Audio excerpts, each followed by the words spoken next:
하나님께서 은혜 주셔서 오늘 함께 주님 말씀 안에서 우리가 하나 되는 시간을 축복합니다.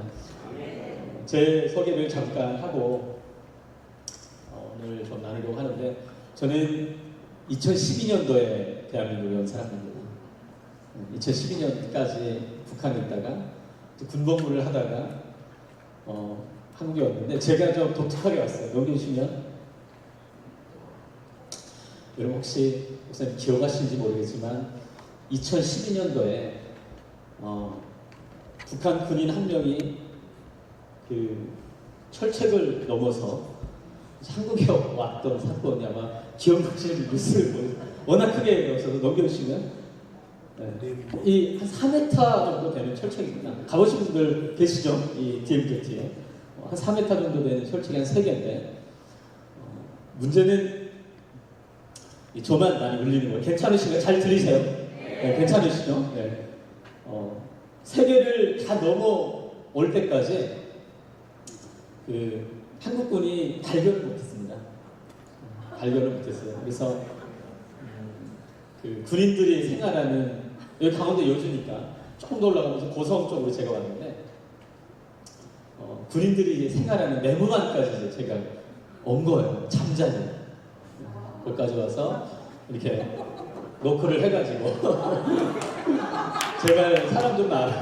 그래서 이제 아주 역대급으로 그때 난리가 났었던 넘겨주시면 그때가 아마 김관진 국방장관 시절인데 제가 그러면 넘겨주나요? 네, 좋습니다. 그 관련된 분들이 다 잘려나갔어요. 사단장부터 시작해서 장성이 14명 잘렸다는, 그렇게 해서 한국에 왔습니다. 10년 딱 됐는데 그때 제가 하나님 몰랐어요. 모르고 이제 한국에 왔었는데 정말 너무 기적이지만 넘어와서 하나님을 인격적으로 만나는 시간이 있었고요. 그래서 이제 신학을 하고 지금은 그 작년에 제가 목사 안수를 받았습니다. 저희 사랑교회가 속해 있는 동서로에서 목사 안수를 받고 지금 우리 북한 사랑의 선교부라고 북한에서 이제 내려오신 분들, 근데 이제 신앙을 가지고 계신 분들과 또 남한에서 이제 북한 선교의 비전을 가지고 계신 분들이 함께 모여서 예배하는 공동체 같이 섬기고 있습니다. 여러분 궁금하시죠? 어떻게 하게 됐는지. 그래서 2020년에 하나님 은혜 가운데 결혼도 하고 지금 딸아이 2살짜리 같이 살고 있습니다.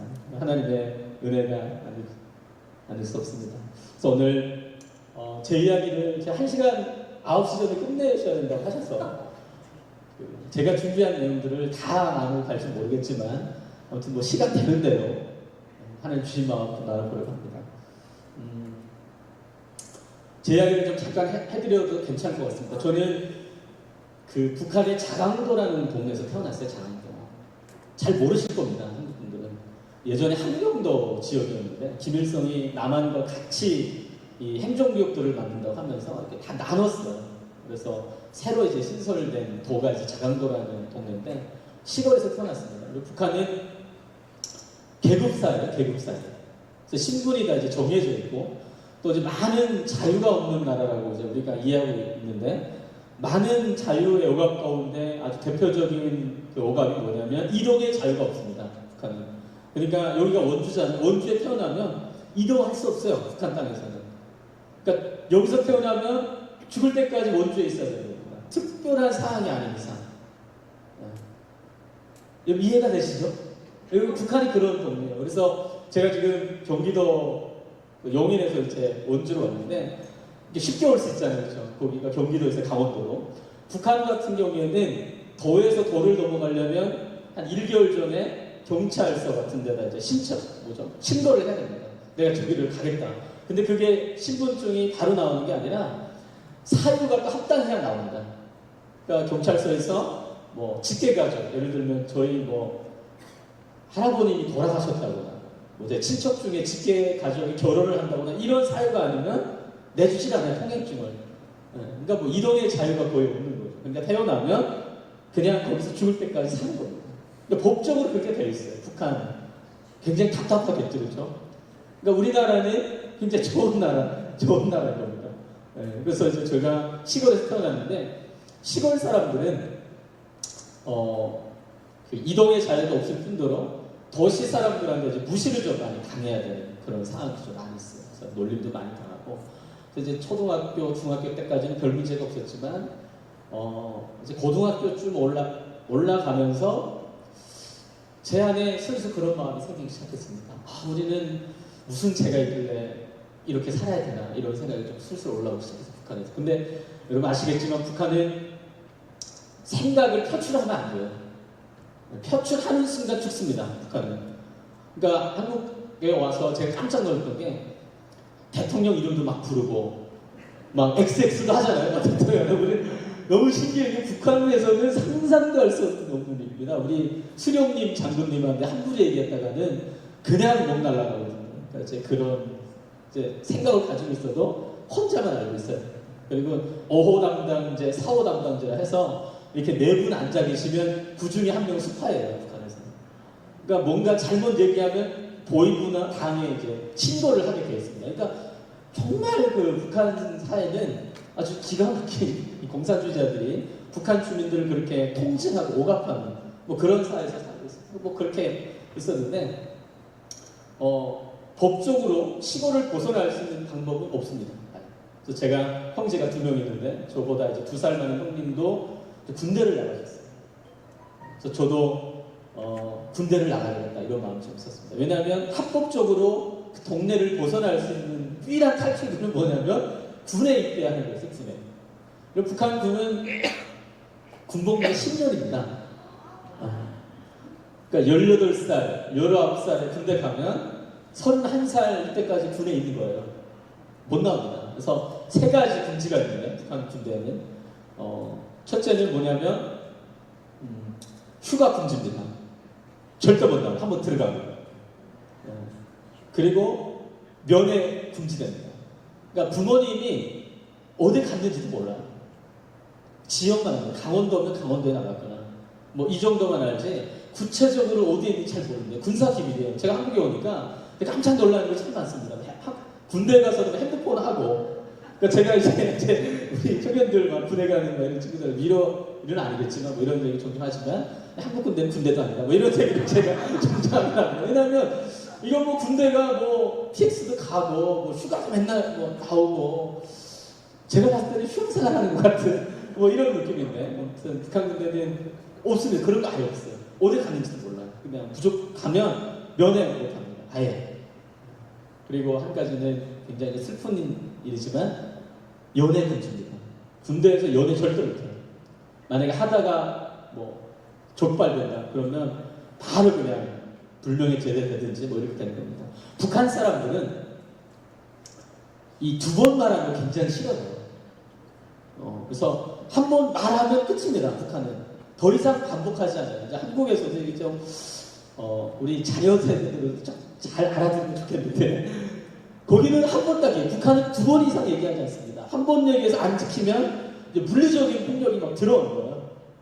그래서 한 번 얘기하면 본대요. 김정은이가 무슨 얘기를 했다 그러면 수정이 안 됩니다. 북한은 그냥 무조건 해야 되는 거예요. 뭐 이런 그런 동네에서 살았습니다. 그래서 저희 부모님이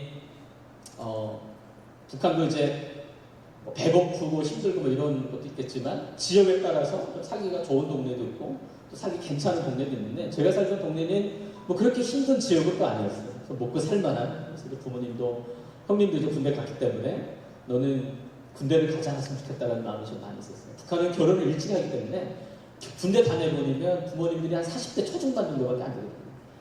너무 적적하기도 하고 가면 실력 못 보니까 근데 너는 군대 가지 마라 이런 얘기를 참 많이 했습니다. 여러분 북한은 아직 유교 문화가 굉장히 강해요. 그래서 부모님이 말씀하시면 거의 뭐 지켜야 되는 수준입니다. 그래서 명절날이나 식사 때도 아버님이 들어오지 않으면 밥을 못 먹습니다. 북한은. 우리 한국은 뭐 문화 충격을 참 많이 받는데 저희 장로님 세대 얘기를 들어보니까 한 30년, 40년 전에 그렇게 하셨다고 하시더라고요. 그러니까 북한이 지금 한국보다 한 30년, 40년 정도 문화가 뒤떨어졌다고 생각하시면 돼요. 그러니까 제 얘기를 하다 보면 제 청년들이랑은 대화가 잘 안 돼요. 무슨 얘기인지 잘 모릅니다. 근데 우리 장로님들이랑 대화가 참 잘 돼요.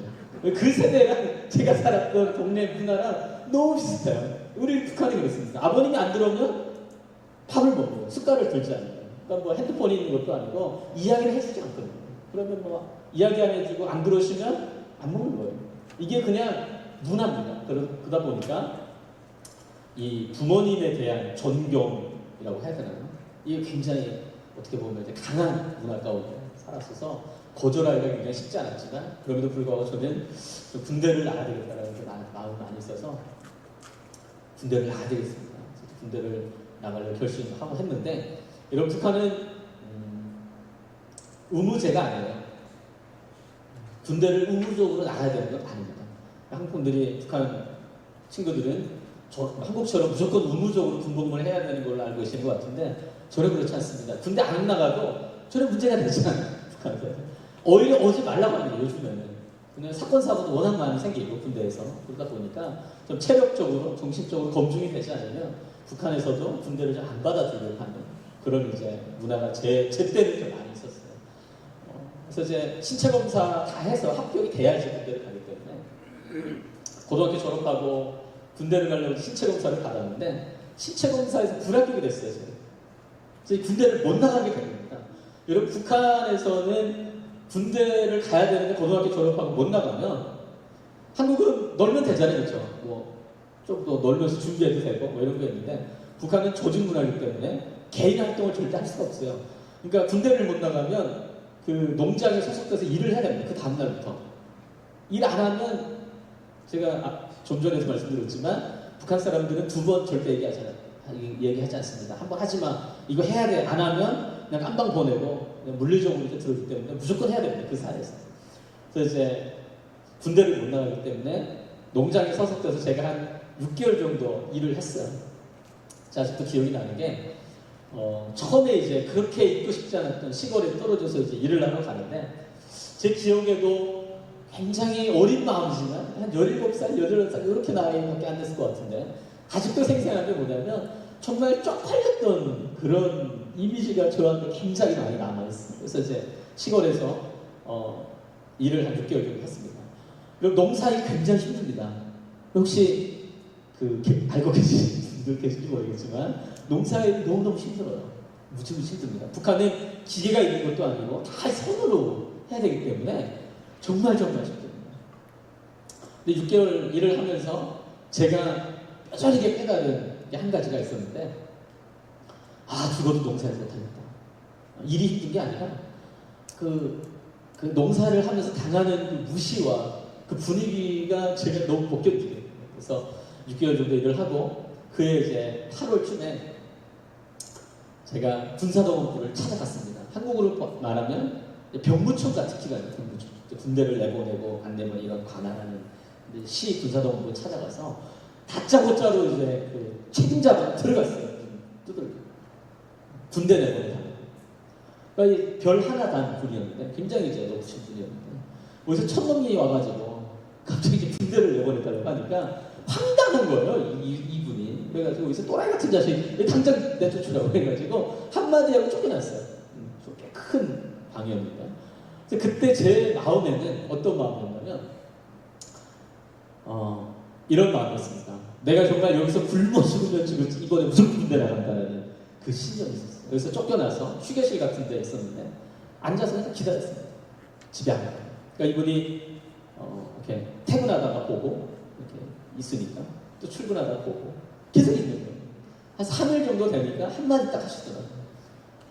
이런 또라이 같은 자식이 계속 앉아있다. 너 내일 면담하니까 면담이라도 한번 와봐. 면담. 그래서 이제 그때 북한이 차가 없기 때문에 그 도시와 저희 집까지 한 25km 정도 떨어진 시골이었는데 자전거로 이제 왔다 갔다 해야 되는데 자전거 타고 그때 이제 자전거 타고 집에 가서 밥을 먹고 그 다음날 이제 면담을 하러 왔더니 또 한마디 하시는 게 신체 검사를 다시 받아보라는 거예요. 신체 검사.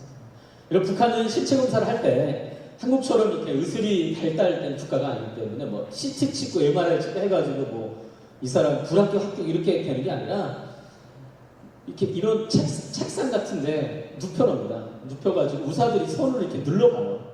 제가 이제 간이 안 좋아가지고 이제 시리공사에 떨어졌거든요. 눌러보면서 의사 판단으로 얘는 불합격이에요.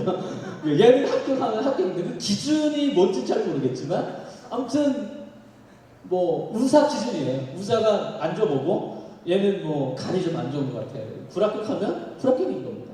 그래서 이제 간이 안 좋아가지고 제가 이제 불합격이 됐는데 그 이후부터는 이제 이 간을 어떻게 의사에서는 숨겨야 되나 한 달 후에 이제 신청사가 있었는데 이제 제대하신 분들 막 이렇게 수소문해서 알아보니까 이런 미연 아시죠? 미연.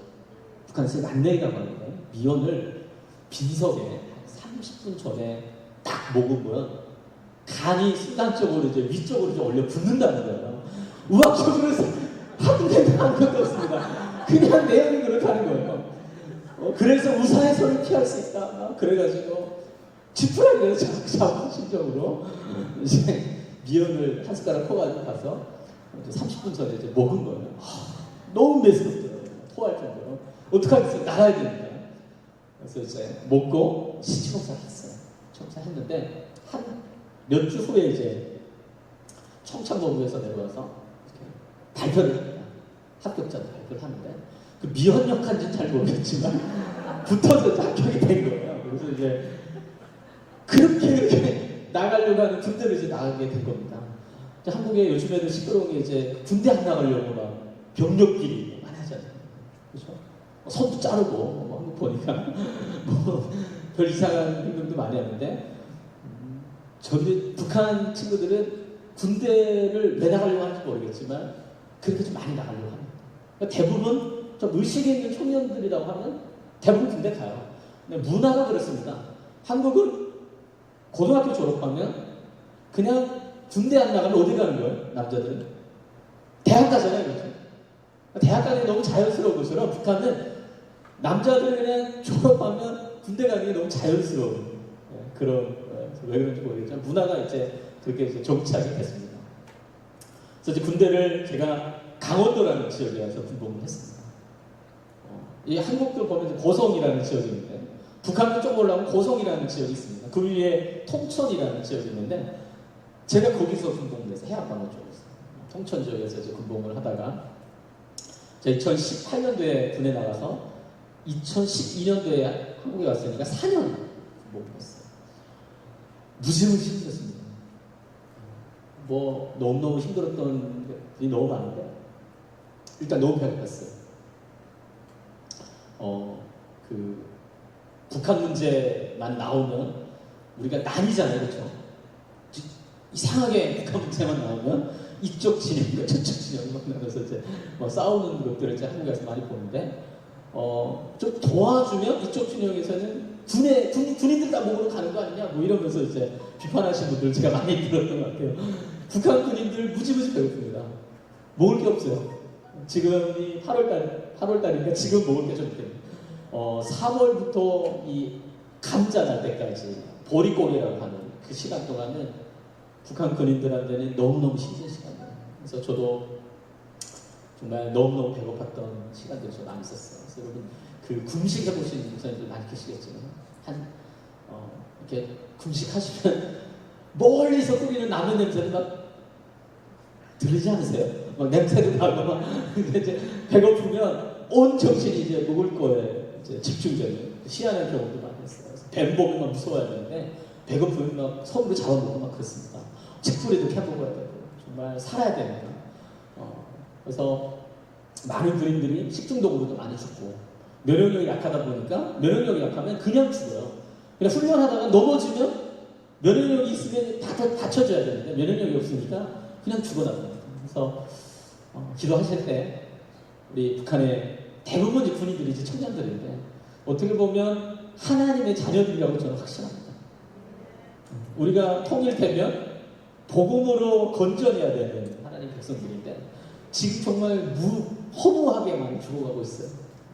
생각나실 때마다 기도해 주셨으면 좋을 것 같고 너무너무 배고팠어요. 제가 뭐 시간상 많이 얘기할 수 없겠지만 두 번째 뭐냐면 이런 북한 전투력은 무지무지 강합니다.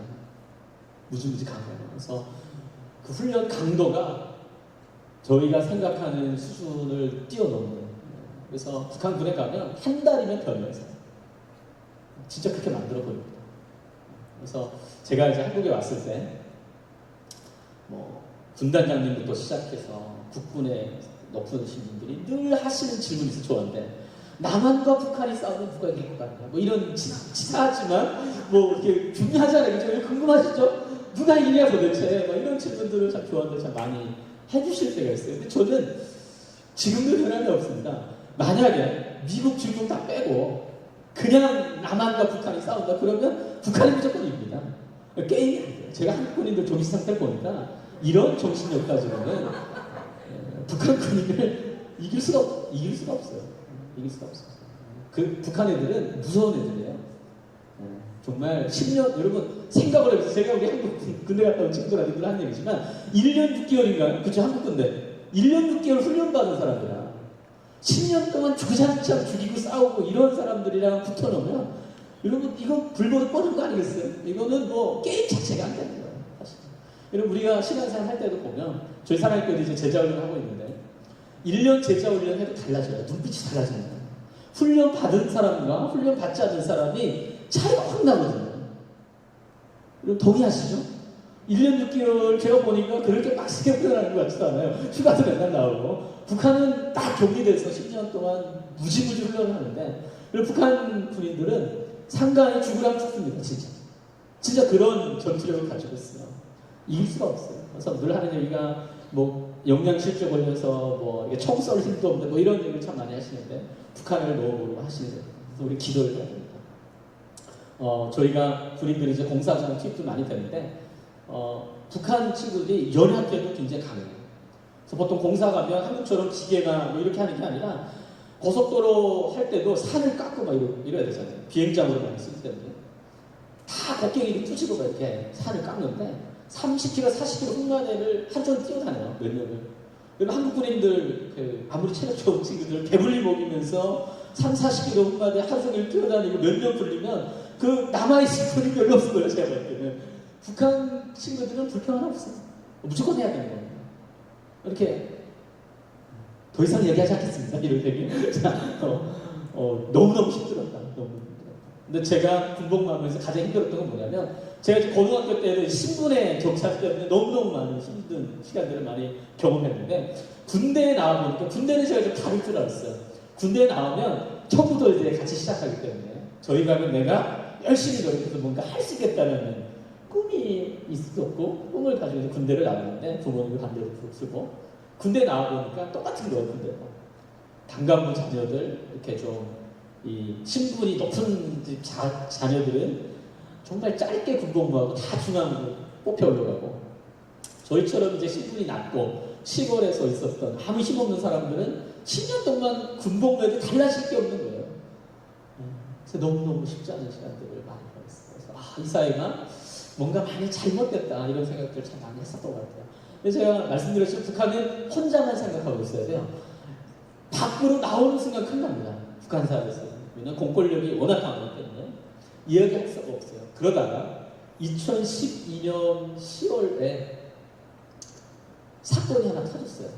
그래서 이제 가을철 되면 군인들이 이제 많이 배고프니까 훔쳐도 먹고 뭐 살을 많이 찌어야 되니까 배고프니까 그렇게 하는데 저도 이제 어디서 훔쳐서 막 상관이랑 같이 이제 뿌리고 있었는데 부대 그 일가를 총괄하는 그 높은 한국으로 말하면 한 원사쯤 되시는 분이 있어요. 북한 특무상사라고 하거든요. 그분이 이제 화장실을 나왔다가 식당에 이제 불이 켜져 있으니까 들어와 본 거예요.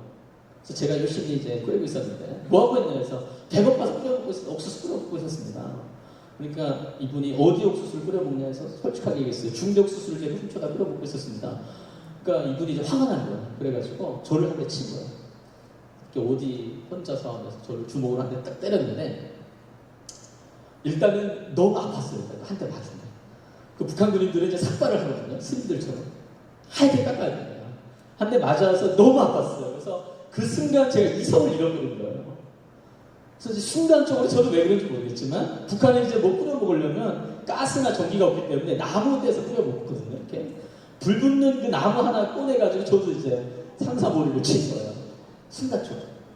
그래서 둘이서 이제 새벽에 대판 싸우기 시작한 거예요. 식당을 아슬아슬하기 시작했어요. 근데 이제 식당과 이제 부대 이게 내무반이 연결되어 있었는데 막 소리가 나니까 다 일어나서 보니까 이제 둘이 그러고 있는 겁니다. 여러분 북한군에서는 일어날 수 없는 일입니다. 이런 일은 거의 사형감이에요. 그래서 제가 엄청 먹고 처벌로 이제 처벌금을 서라고 해가지고 새벽에 이제 한 새벽 2시쯤으로 기억되는데 처벌금으로 서고 있는데 화가 가라앉지가 않는 거예요. 내가 이러려고 군들라 너무 내 삶도 비참하고 화가 내려가지 않아서 그냥 그때는 너무 단순한 생각이었어요. 그냥 이 화가 너무 나고 막 정리가 안 되니까 일단 이 화를 좀 가라앉히고 들어야 되겠다는 단순한 생각으로 그냥 군문 쏘다가 총기를 넣고 나와버린 겁니다.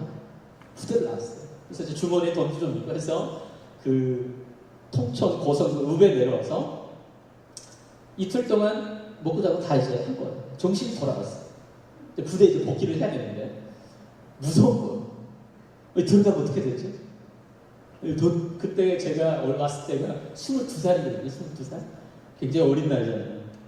어떻게 될지 들어가면 너무너무 두려워서 이제 이러지도 못하고 저러지도 못하고 그러는데 북한에 이제 군복 입고 이제 돌아다닐 수가 없어요. 개인 활동을 절대 할 수 없는데 숨어 다녀야 되는데 이제 산에 올라가야 되는데 북한에 전기가 없습니다. 그래서 밤 되면 도시가 깜깜해요. 한치 앞도 안 보입니다. 근데 이제 산 위에 이제 올라가 있는데 멀리에서 불빛이 쫙 보이는 거예요. 휴전선 불빛인 거예요. 휴전선 불빛. 저기가 남조선인가 보다. 우리가 맨날 죽이고 싸워야 되는 그 남조선인가 보다. 여러분 북한 사람들은 남조선 사람들이 불쌍하다고 생각해요. 이해가 되십니까? 자, 북한 군인들이 늘 외치는 구호가 뭐냐면 우리 불쌍한 남조선 동포들을 구원하자. 이게 북한의 구호예요. 북한 군인들을. 이상하죠, 여러분? 자, 우리 똑같이 얘기하잖아요. 불쌍한 우리 북한 영혼들 구원하자 이랬는데 여러분 북한 사람들은 똑같이 얘기해요. 북한은 이제 대한민국이라는 용어도 잘 안 써요. 남조선이라고 하는데 우리 불쌍한 남조선 동포들을 구원하자. 이게 그 북한 군인들의 이제 구호입니다. 그래서 북한 사람들이 봤을 때는 남조선은 이 미제 압제에 있는 그 고통당하고 있는 사람들이에요. 아무튼 해석도 아주 기가 막힙니다. 아무튼 그렇게 이제 인식하고 있는데 우리가 맨날 이렇게 통일해서 해야 되는 땅이 저 땅이구나 이렇게 제가 바라보고 있다가 갑자기 그런 생각이 들었습니다. 에라 모르겠다. 이왕 이렇게 된 거 저기 나오면 가볼까라는 생각을 갑자기 하게 된 거예요. 그냥 그 산에 있다가 뭐 계획할 게 절대 안 했다. 그리고 저도 모르는 사이에 그냥 오기 시작했어요. 이 불빛을 따라서 여기 없는데 오기 시작했어요. 그냥 걸어왔어요. 내려오면서 이제 초소를 7개를 통과했는데 그 국경지대는 드론을 쏴 죽입니다. 근데 하나님의 은혜로 그때는 하나님 몰랐지만 기적적으로 안 죽고 북한 철책이 그때까지 왔어요. 그리고 북한 철책은 두 개입니다. 하나는 전기철조망, 하나는 가스철조망입니다. 양쪽으로 나무를 다 베가지고 모래를 다 깔아놓고 선 그어놨어요. 그래서 사람이 가면 이렇게 발자국자리가 나게끔 구조가 그렇게 되어 있습니다. 살금살금 다가가서 이제 전기를 흐르는지 보고 이제 넘어야 될 거 아니에요. 선을 살짝 대봤는데 다행히 전기가 안 흘렀어요. 그래서 2m50 철조망은 북한 군인들한테는 일도 아닙니다. 그냥 쉽게 넘을 수 있어요. 쉽게 넘고 이제 들어가서 이제 한 3시간, 4시간 갔는데 깜깜한 밤에 똑같은 철조망이 떠 있는 거예요. 구조는 똑같습니다. 그래서 살살살살 다가가서 선을 살짝 대봤는데 이번에는 전기가 흘렀어요. 시기하는 그 감정이 제 몸에 이제 다가왔어요. 그래서 뭐 일단은 이제 가긴 가야 되잖아요. 전기가 흐른다고 돌아갈 수도 없는 것이고 이거 어떻게 넘어가나 하다가 이제 북한군인들이 야생의 훈련이 잘 되기 때문에 이 마른 나무가 이제 전기가 안 통한다는 걸 다 알고 있어요. 그래서 마른 나무로 이제 벌려가지고 그 짬으로 이제 넘어버렸어요. 근데 이제 그 철조망 그쪽에 사람이 안 사는 지역이기 때문에 굉장히 험해요. 진펄도 있고 뭐 개울도 있고 해서 이 하반신이 다 젖어 있었는데 그 전기와 물이 굉장히 잘 통합니다. 그 짬으로 넘는데 막 그 올라오는 거예요. 전기 감정이 올라오는데 그 기적적으로 전기 안 붙고 넘었어요. 전기 철조망을 넘고 가스철조망 2m50짜리 있는데 그건 뭐 쉽게 이제 넘었어요. 이제 그리고 나서 거기서부터 한 4km 구간이 그 지피 구간이라고 해가지고 지뢰받고 와요, 지뢰받고.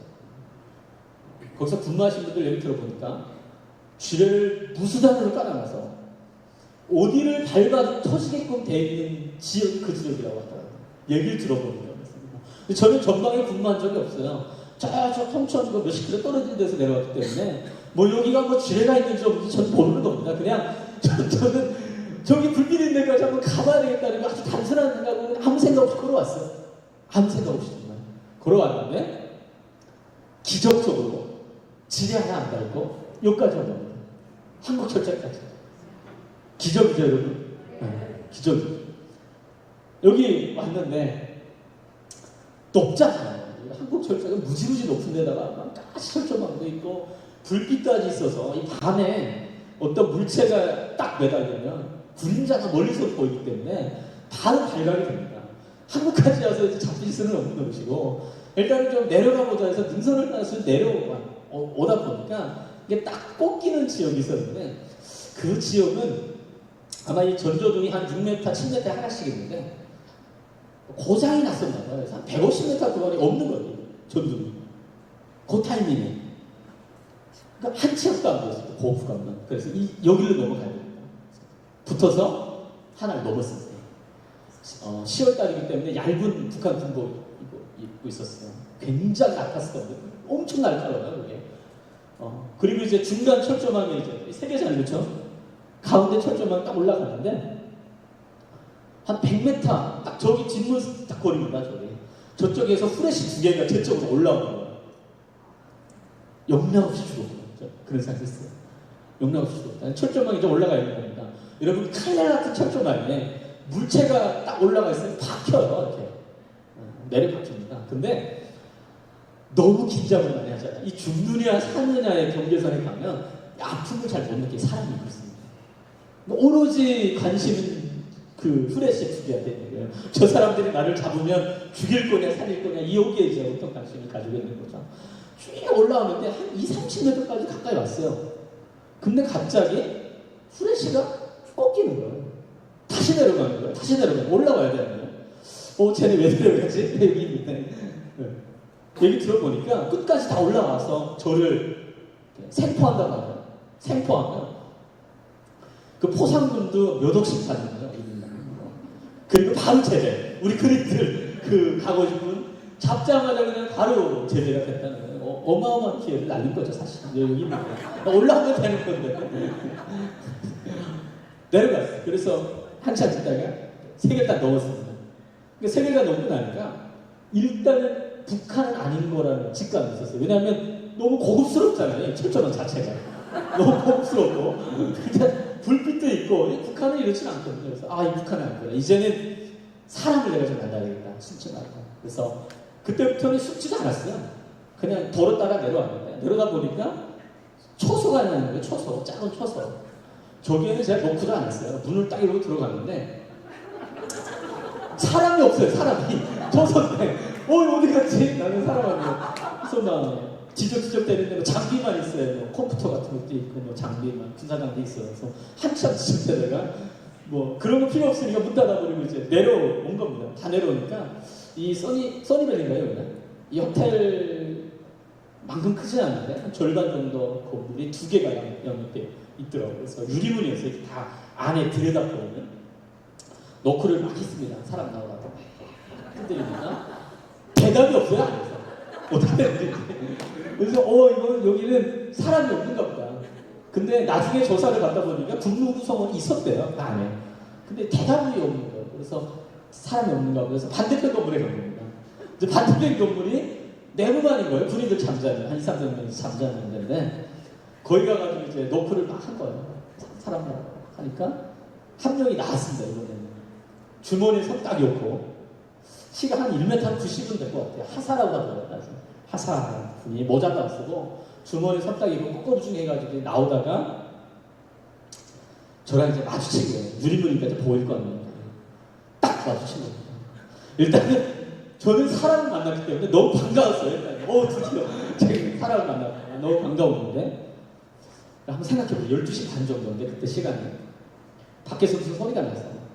군인 아저씨가 나와 봤는데 저 북한 군복 입고 있었거든요. 그러다 이제 넘어오다 보니까 뭐 피도 먹고 막 그랬을 거예요. 뭐 몰골이 많이 아주 앞에 딱 서 있는 겁니다. 북한 군이 모자까지 쓰고 얼마나 놀랐겠어요, 그렇죠? 무지무지 놀랐을 거예요, 그분은. 보자마자 연기처럼 도망가는 거예요. 그래서 뭐지? 이거는 나보고 뭐 들으라는 얘기인가? 나도 도망가라는 얘기인가? 너무 놀라요. 그래서 한참 서 있는데 잠깐 있다가 이제 군인 3명이 이제 무장하고 나왔어요. 완전 무장하고 철갑도 쓰고 총 막 엄청 들고 나왔어요. 3분 나왔는데 아무튼 제가 북한군에서 한 4년 복무했지만 총을 그렇게 많이 들고 나오는 군인을 처음 봤어요. 3명이 나왔는데 나와가지고 첫 마디가 그 말이었어요. 귀순의 거 환영합니다. 이제 난리가 난 거예요. 그다음부터는 바로 이제 기무사에서 오고 뭐 국정원에서 와서 저를 접성에 갔지만 뭐 그때부터 여러분 아시는 그 사건이 이제 벌어집니다.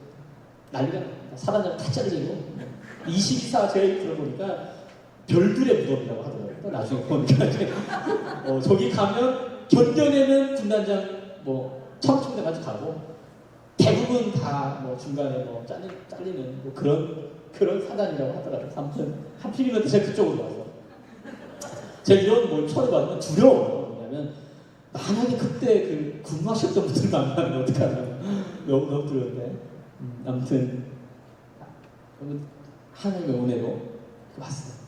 기적이죠? 사실은 기적이라고 말하기도 참 그런 게 저는 예수님 안 믿을 때는 그냥 운 좋은 사람이라고 생각했어요.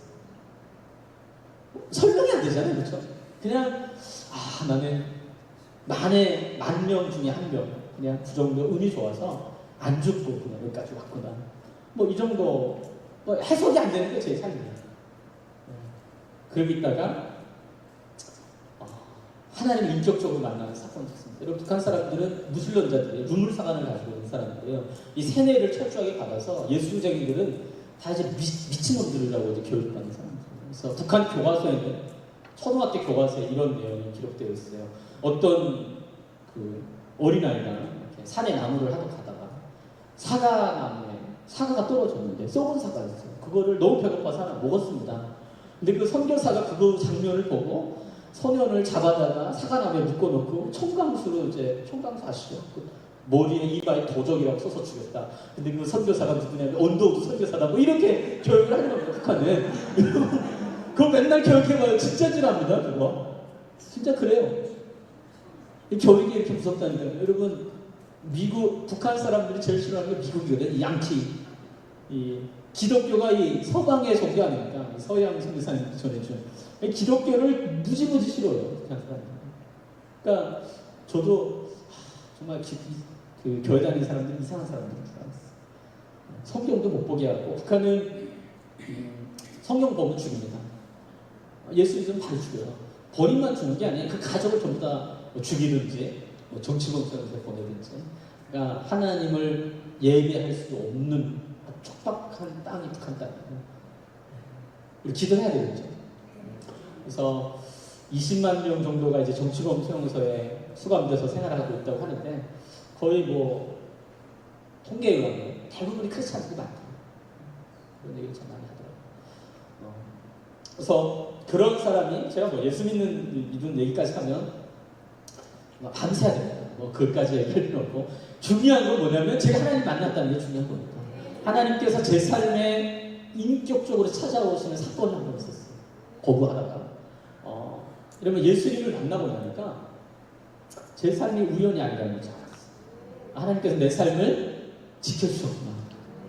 보호해주셨구나. 하나님이 내 삶을 보호해주지 않았으면 내가 넘어올 수 없었다는 걸 알았어요. 그때 이제 질문이 생기요. 왜 하나님 나를 살려주셨을까? 하나님께서 나를 왜 이 땅에 보내주셨을까? 이 질문 당연히 하게 되지 않겠습니까? 기도하는데 하나님께서 그런 확신을 주셨어요. 나를 통해서 북한에 죽어가는 영혼들을 살려내기 위해서 하나님 나를 보내셨다라는 강력한 사명을 하나님 저에게 부어주셨어요. 그래서 바로 이제 한국에 와서 신학교 가서 공부하고 신대원 졸업하고 지금 우리 북한 사랑교회에서 지금 사역하고 있습니다. 하나님의 은혜가 아닐 수가 없어요. 제가 하나님을 안 만났으면 어떤 삶을 살아가고 있을까 돌아보는데 너무너무 쉽지 않은 삶을 살았을 거다. 이런 얘기를 합니다. 제가 섬기고 있는 공동체에 북한에서 오신 우리 청년들이 꽤 많은데 보통 북한에서 오신 분들이 한국에서 정착해서 살아가는 게 굉장히 쉽지 않아요. 여러분 그러지 않겠어요? 그렇죠? 문화도 다르고 생각하는 것도 다르고 뭐 너무 다른 북한은 말만 한국말 쓰지 완전 다른 나라예요. 근데 자본주의 세계에 와서 자유를 경험하는데 너무너무 힘든 거예요. 관계 맺는 것도 힘들고 어떻게 살아야 되는지도 모르겠고 너무너무 쉽지 않은데 정말 신기하게도요. 예수님을 만난 친구들은 열심히 삽니다. 참 무슨 상관관계인지 모르겠죠. 우린 다 알잖아요. 그렇죠? 여러분 예수님을 믿지 않으면 여러분 북한 이탈 주민 범죄율이 대한민국 4배입니다. 북한에 돌아간 사람들도 꽤 많아요. 이 한국이 싫어서. 영국이나 미국 쪽으로 간 사람들 무지무지 많습니다. 옛날에는. 이 한국에서 적응이 안 되는 거예요. 못 살겠는 거예요. 여러분 자유를 누리지 못하다가 자유민주주의 국가에 오면 자유가 두렵습니다. 왜냐하면 북한에서는 시키는 일만 하면 됐었거든요. 전혀 문제가 되지 않았어요. 시키는 일만 잘하면. 근데 한국에 오니까 내가 다 선택해야 되고 문제는 뭐냐면 책임도 내가 져야 되는 거예요. 여러분 이거 무지무지 어려운 거예요. 너무너무 쉽지 않은 거예요. 그러니까 자유가 너무너무 두려워요. 제가 목회를 하면서 또 저도 예수님을 만나면서 깨달은 게 있어요. 진짜 자유라고 하는 거는 어떤 국가나 체제가 주는 게 아니라는 걸 잘 알았어요. 북한은 자유가 없잖아요. 그죠? 근데 한국에 오면 자유롭게 살아야 되잖아요. 그렇지 않습니다. 여러분 한국에 오면 조금 북한보다 조금 자유로울 수는 있는데 또 다른 묶임이 우리의 삶을 묶어내는 거예요. 경제, 돈, 그렇죠? 뭐 자본주의 시스템들이 우리의 삶을 막 너무 묶어내는 거예요. 너무너무 쉽지 않아요.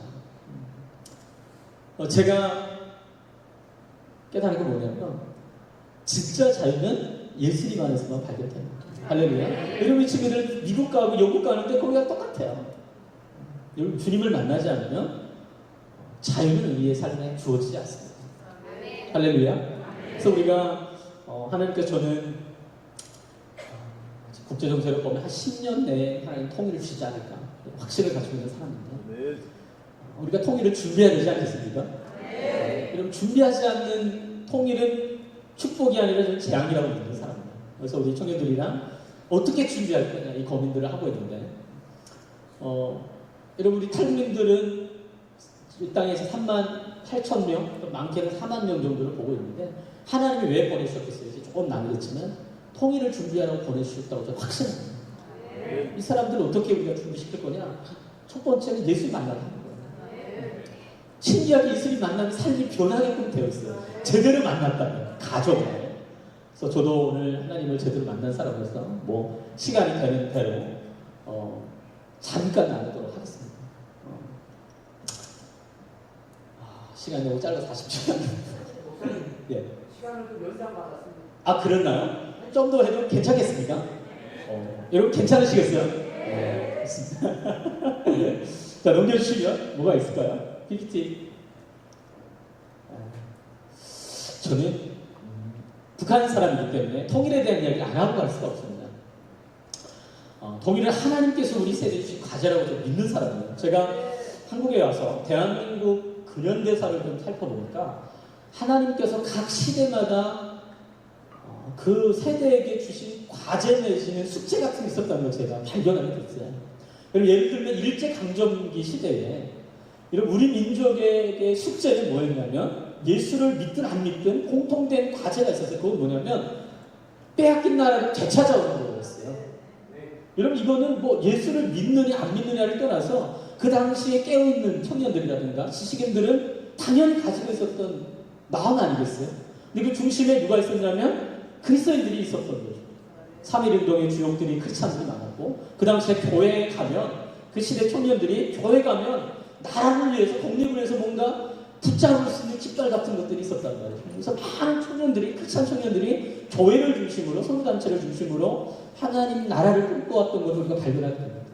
여러분 주님의 은혜로 1945년에 광복이 되고 북한에는 김일성 공산국가가 세워지고 한국에는 자유민주주의 국가가 세워졌습니다. 그것도 이제 얼마 가지 않아서 6.25 전쟁이 터졌는데 한 달간에 낙동강 이 부분 다 공사가 됐어요. 신기하죠? 어떻게 됐길래 북한이 한 달 새에 부산, 일산 지역을 제외한 모든 지역을 다 점령을 해버린 겁니다. 여러분, 이러한 시대적 상황 가운데 그 당시에 그리스도인들, 특별히 우리 민족에게 하나님께서 주신 과제는 하나님이 세우신 이 자유민주주의를 지켜내는 것이라고 저는 생각해요. 여러분 동의하시죠? 여러분 공사 하나 되면 안 되잖아요. 여러분 공사 하나 되면 지금 우리 예배 1일 모임 못합니다. 우리 교회도 중요하지만 국가는 더 중요해요. 우리가 자유민주주의 체제 안에 있기 때문에 하나님을 마음껏 예배할 수 있고 말씀도 읽을 수 있고 전도도 할 수 있는 것이지, 여러분 북한 땅은 이렇게 다 죽입니다. 그냥 아무 문제가 되지 않아요. 하나님이 세우신 나라를 지켜내는 거예요. 그래서 그 당시에 부산 무슨 교회죠? 초량교회에서 한상동 곽윤선 목사님 중심으로 구국 기도 운동이 벌어졌어요. 하나님 이 나라 지켜주세요. 한 250명 성도들이 이게 모여서 하나님 이 민족 살려주세요. 이 나라 공산화되면 안 됩니다. 하나님이 세우신 기도로 세우신 이 나라가 공산 국가가 되면 안 되지 않습니까? 눈물로 기도하기 시작했어요. 놀랍게도 이 구국 기도가 시작되고 일주일 후에 무슨 사건이 벌어지냐면 인천 상륙작전이 벌어집니다. 기가 막히죠. 여러분이 하나님 일하실 때 그냥 일하지 않아요. 우리의 기도 가운데 역사하세요. 할렐루야. 그러니까 우리가 기도할 때 주님이 일하신다고 저는 확신합니다. 여러분 인천 상륙작전이라는 영화가 몇 년 전에 개봉이 됐었어요. 보신 목사님들 사모님 계시겠지만 성공할 확률이 5,000분의 1이었습니다. 여러분 5,000분의 1의 전투를 누가 합니까? 제가 봤을 때는 도박입니다. 도박. 여러분 100분의 1, 여러분 로또도 내가 로또를 사도 그 당첨자에게 100분의 1도 이거 완전 도박입니다. 도박. 그죠? 5,000분의 1은 이거는 여러분 이 도박이라고 하기 참 신기하고 그런 작전이 있어요. 왜냐하면 이 서해 바다는 수심도 낮고 밀물과 썰물이 있기 때문에 이거 계산 잘못하면 완전히 실패할 수밖에 없는 작전이었어요. 그래서 당시에 대통령부터 시작해서 뭐 국방장관부터 이제 모든 장성들이 반대를 했습니다. 하지 말라고. 근데 메가더 장군이 무리하게 밀어붙인 사건이 인천 상륙작전이에요. 여러분 우리 결과는 다 알겠지만 기적적으로 성공을 하게 된 겁니다. 왜 성공을 하셨겠어요? 하나님께서 은혜를 주신 겁니다. 여러분 만약에 그 사건이 성공 못했으면 우리 공사가 된 겁니다. 이 인천 상륙작전 때문에 전쟁의 흐름이 완전히 바뀌고 나서 우리나라가 하나님의 은혜가 이렇게 갈라졌지만 이렇게 된 겁니다. 여러분 6.25 전쟁 기간 동안 500만 명이 이제 죽거나 다쳤다는 사상자가 났다고 하는데, 여러분 나라가 황폐해졌어요. 북한도 그렇고 한국도 그렇고 전쟁을 하면서. 그리고 그 시대에 우리 민족에게 6.25 전쟁이 끝났을 때 맡겨진 과제는 뭐였을까요? 잘 사는 거였죠. 잘 사는 거였어요. 그리고 그 시대의 복음의 메시지가 뭐였어요? 예수 믿으면 잘 산다는 거였어요. 참 신기하게 복음의 메시지가 그 시대적 환경과 기가 막히게 접목이 되면서 한국교회가 폭발적인 부흥을 경험을 했어요. 지금 21세기가 왔습니다. 여러분 지금 우리 잘 살게 됐습니다. 할렐루야. 이런 경제 대국도 올라서고 뭐 많은 저희 얼마 전에 사랑의 교육자 수양회에 어떤 그 정부기관에서 일하시는 분이 특강을 크리스찬 특강을 했는데 우리나라가 잘하면 G5 국가 될 수 있다. 이런 가능성을 많이 보고 있다고 합니다. 지금 국제정세상에서. 그래서 뭐 너무 우리가 생각하는 것처럼 불안해할 필요 없다. 그런 말씀을 해주셨는데, 저는 어떤 국가 정세보다는 하나님께서 이 민족을 붙들어 주시는 한 우리 민족 소망이 있다고 믿는 사람입니다.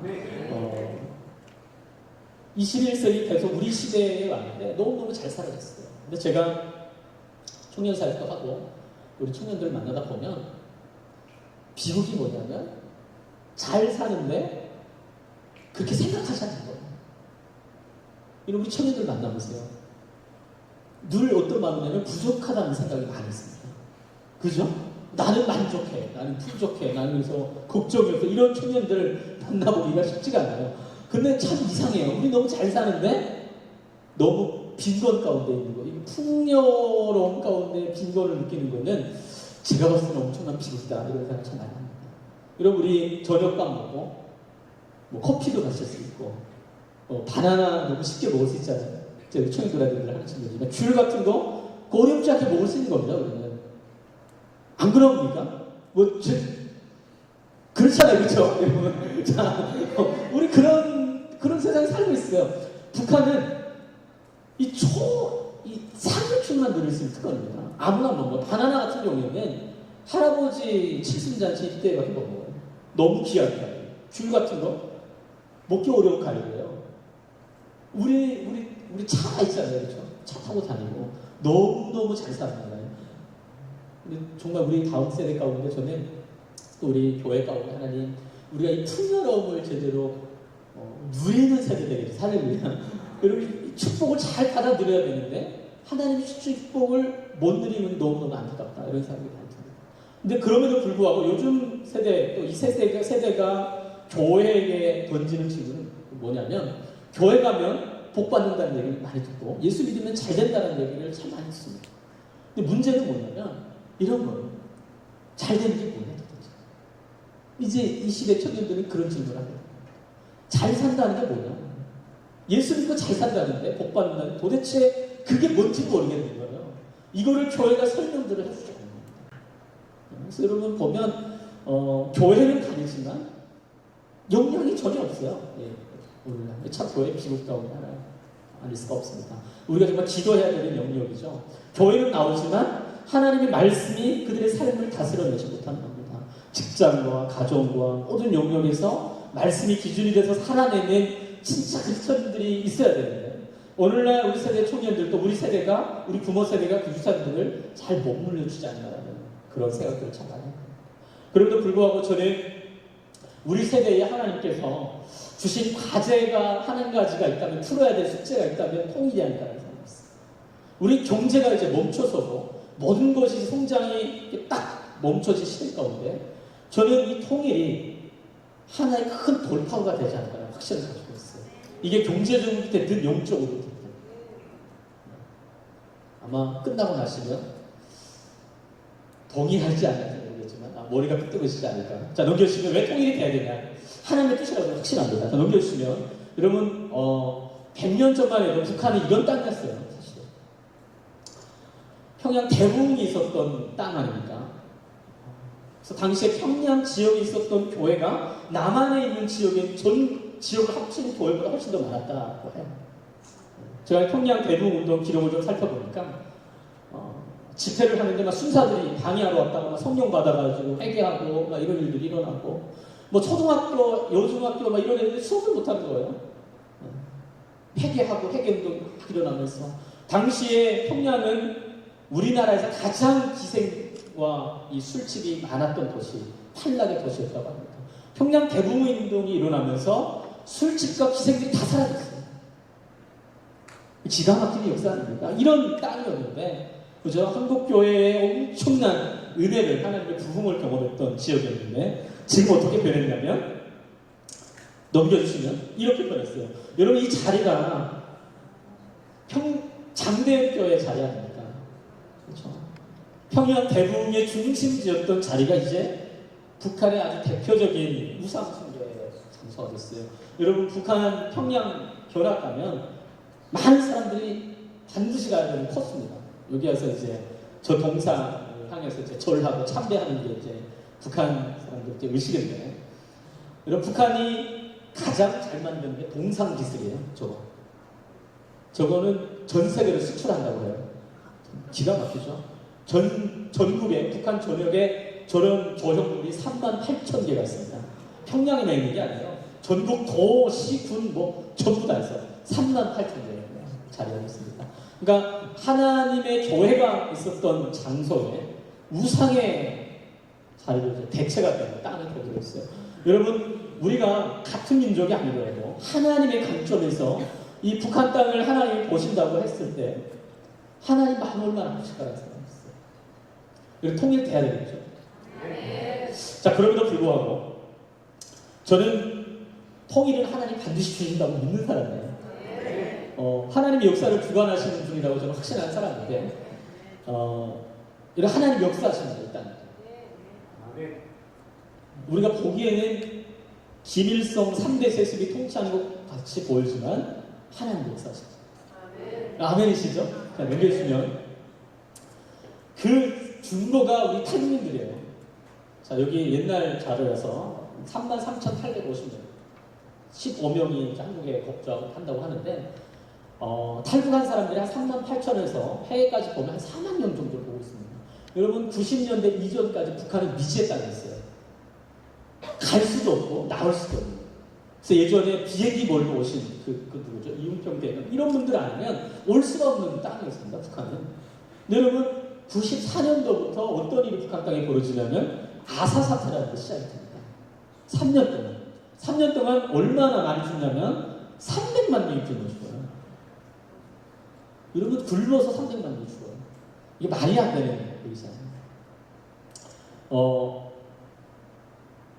하나님이 그 땅을 치신 거예요.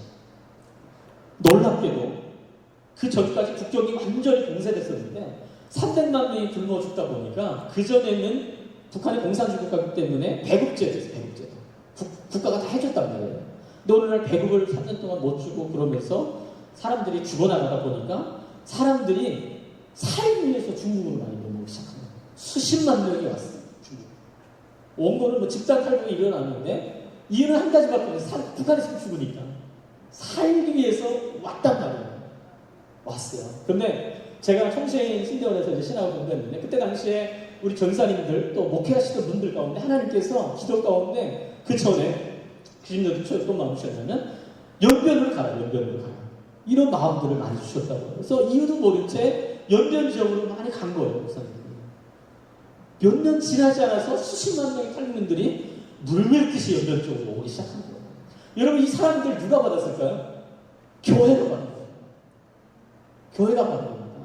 여러분 이 사람들이 한국으로 오려고 온 사람들이 아니에요. 살기 위해서 중국 연변 지역으로 막 밀려 들어왔는데 그 당시 조선족 교회와 이 한국 교회가 이분들을 받아들인 겁니다. 그 복음 전해서 다시 돌려보낸 사람들도 있고 중국에 있는 분들도 있고 한국에 넘어온 사람들이 한 38,000명 정도가 되는 거예요. 할렐루야. 여러분 저 같은 사람 그냥 온 사람이 아니에요. 하나님이 그냥 끄집어 내신 거예요. 왜냐하면 때가 된 거예요.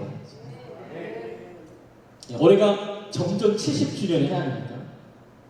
전쟁이 잠깐 멈춘 지 70년 했는데 하나님께서 곧 통일의 문을 열어주시지 않을까 저는 이제 마음을 가지고 있어요.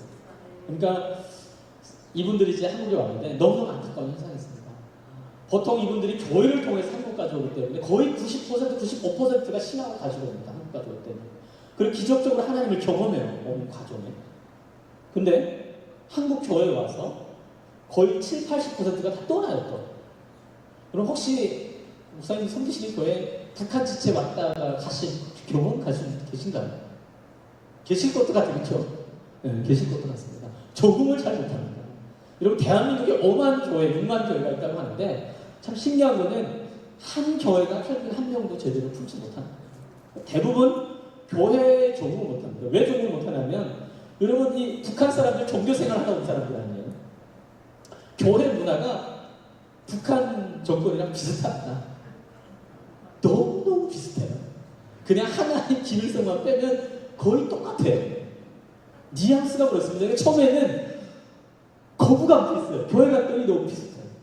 다른 게 별로 없어요. 다른 게 별로 없어요. 그 거부감도 있는데 교회에서 품어주지 못하는 이건 참 안타까운 현상입니다. 여러분 이건 기도해야 되는 문제예요. 여러분 하나님께서 건져내는데 여러분 우리 한국교회의 영적 야성을 우리가 좀 다시 회복해야 되는데 우리가 통일을 위해서 가서 사람들을 만나서 공산주의자들을 건져내야 되는데 그렇게 할 수 없으니까 하나님이 이제 보내셨단 말이에요. 한국에. 근데도 한국교회가 이 사람들을 품지 못하고 있는 현실입니다. 참 심각한 현상입니다.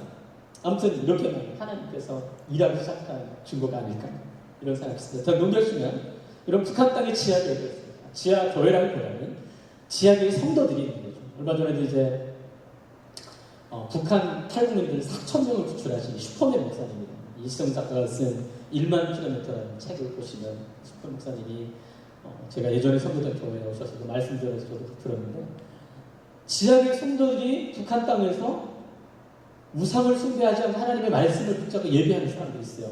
어떤 우리의 이런 교회 형태라기보다는 혼자 예배하는 거죠. 혼자. 찬송가 쪽복음 가지고 이 그릇토기 남은 자들입니다. 거룩한 하나님의 백성들이 그 땅에 남아 있습니다. 여러분 우리가 생각하는 것보다 훨씬 더 많은 하나님의 백성들이 있어요. 많은 사람들이 뭐 출석을 하는데 아마 적어도 한 10,000명에서 50,000명 정도가 있지 않을까 이런 통계들을 내고 있는데 여러분 뚜껑을 열어봐야 알겠죠.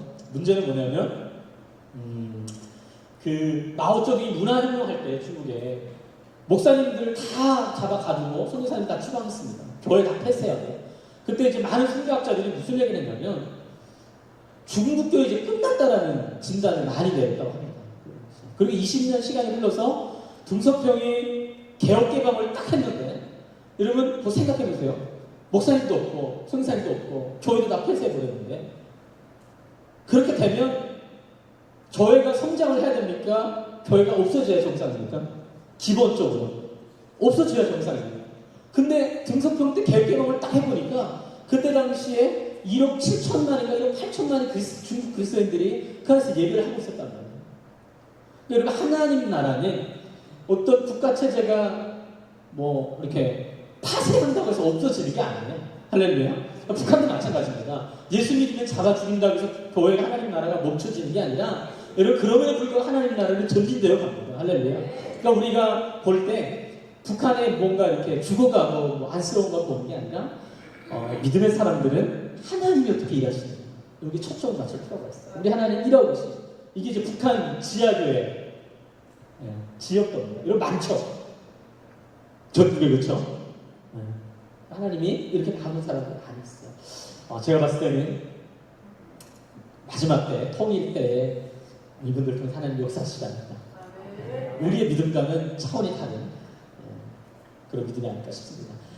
제가 이제 시간을 너무 많이 쓰면 안 되기 때문에 좀 빨리빨리 좀 지나가겠습니다. 넘겨주시면 그냥 쭉쭉 요 얘기 좀 하도록 하겠습니다.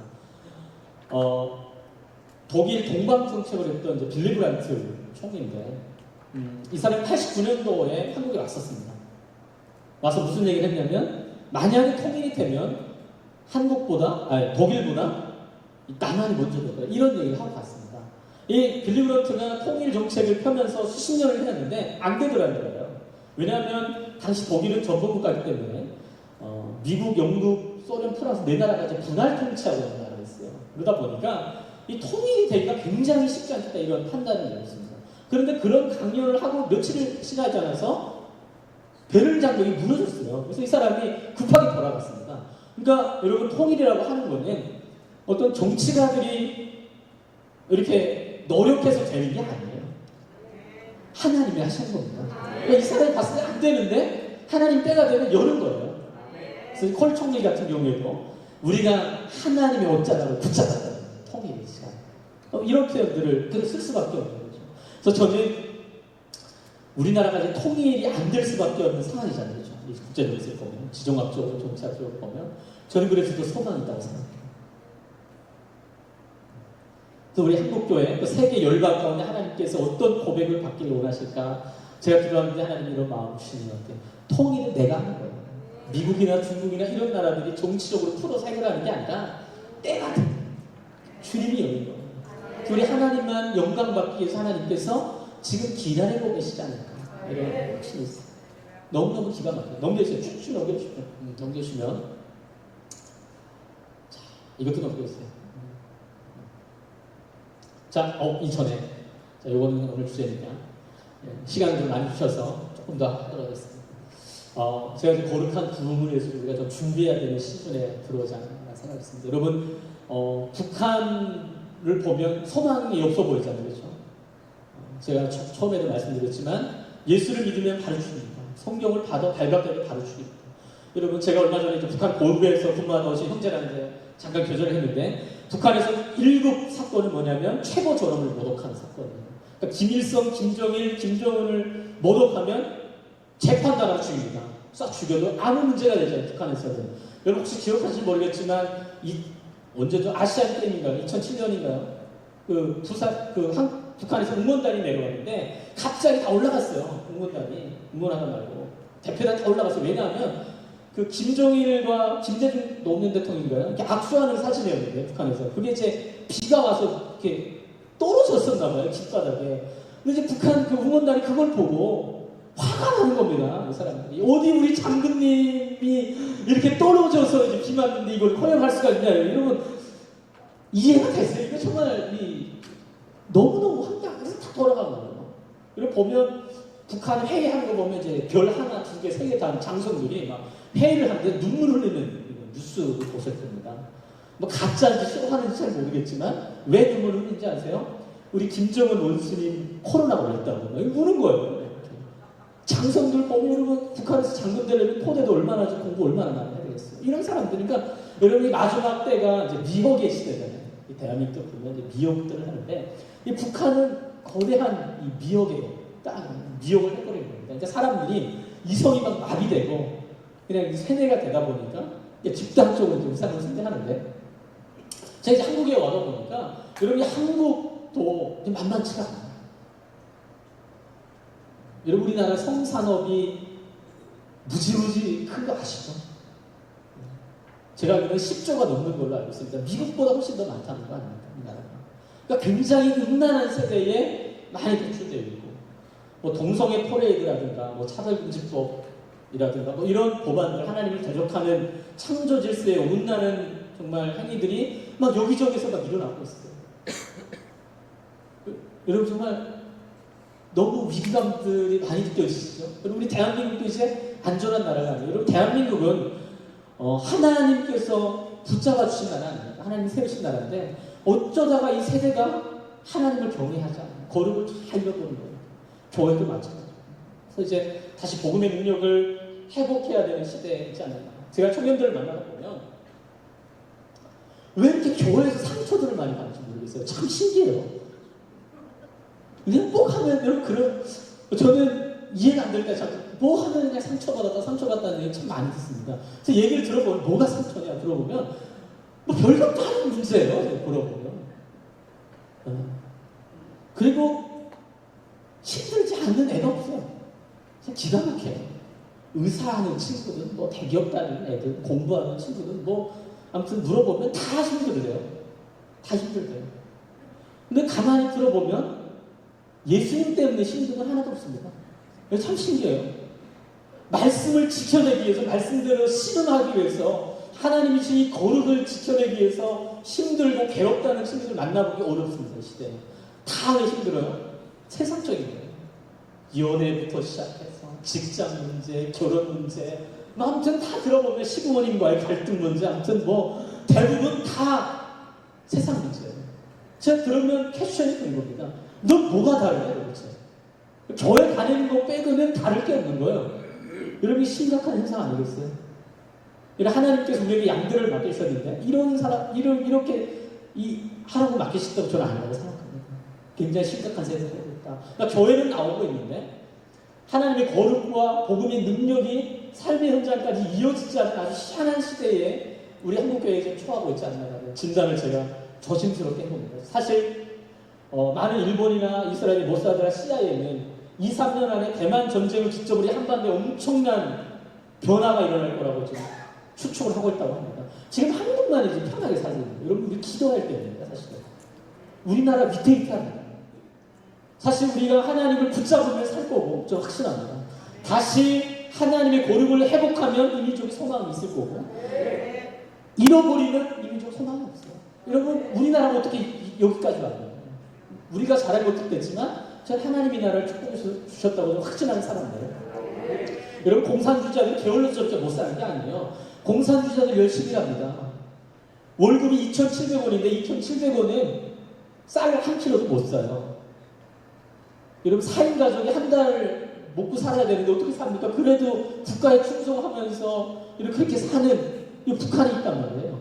그렇게 막 우리 남한을 침공하려고 하는 이상한 집단들이 있고 이런 상황 가운데 우리나라가 이렇게 잘 사는 게 하나님의 은혜밖에 없다고 저는 확신한 사람이에요. 그리고 북한에서 살다 보면 확 드러나는 거예요.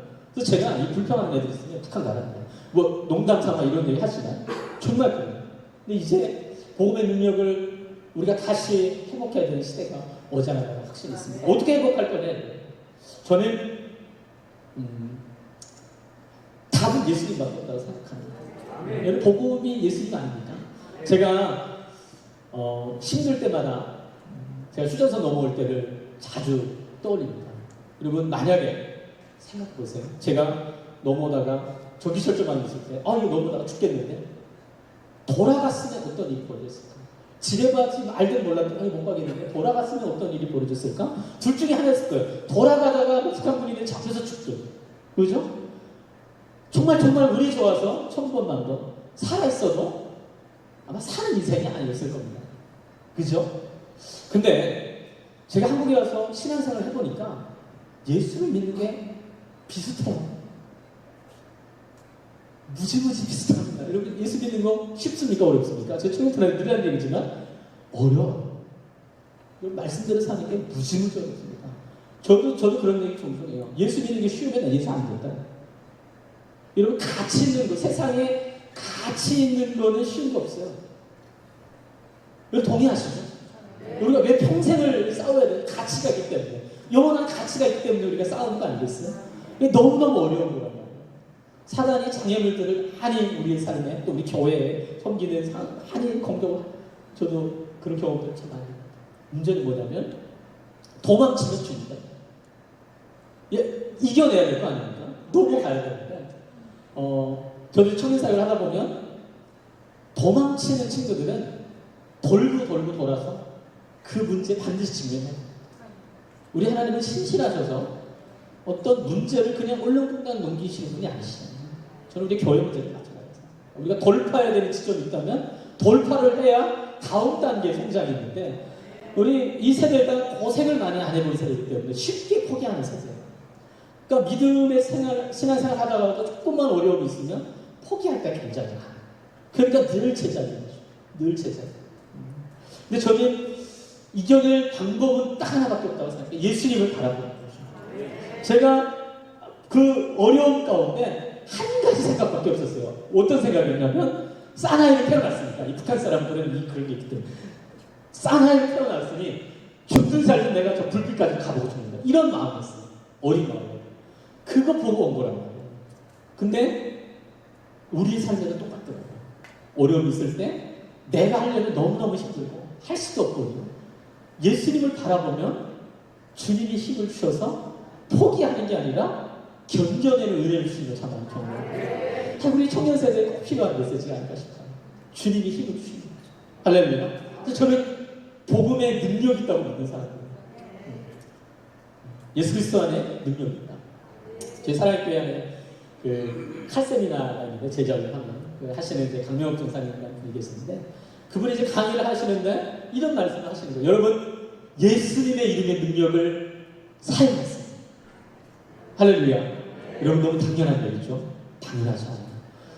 여러분 우리가 목회를 하고 저도 보니까 사역을 할 때 예수님의 능력을 쓰지 않을 때가 너무너무 많습니다. 제가 같이 사역했던 전사님이 있는데 태국에 선교제 갔는데 막 집회를 하는데 막 혹 가지고 있는 분도 있고 막 암 걸리신 분들도 있고 막 선교제가 많잖아요. 근데 하나님께서 막 그런 마음을 주시더라고요. 기도하라고. 그래서 이렇게 기도했다는 겁니다. 나사렛 예수 이름으로 명하노니 이 혹은 들어갈지어다 하니까 혹이 들어갔을까요? 안 들어갔을까요? 들어갔다는 거예요. 쑥쑥 들어갔다는 거예요. 근데 여러분 제가 굉장히 이성적인 사람인데 안 믿어지는 거예요. 사역을 하는데 여러분 우리가 경험의 한계가 있어요. 경험한 만큼 믿습니다. 할렐루야는 아니죠. 경험한 만큼. 자, 이런 경험이 안 되면 믿기가 무지무지 어려워요.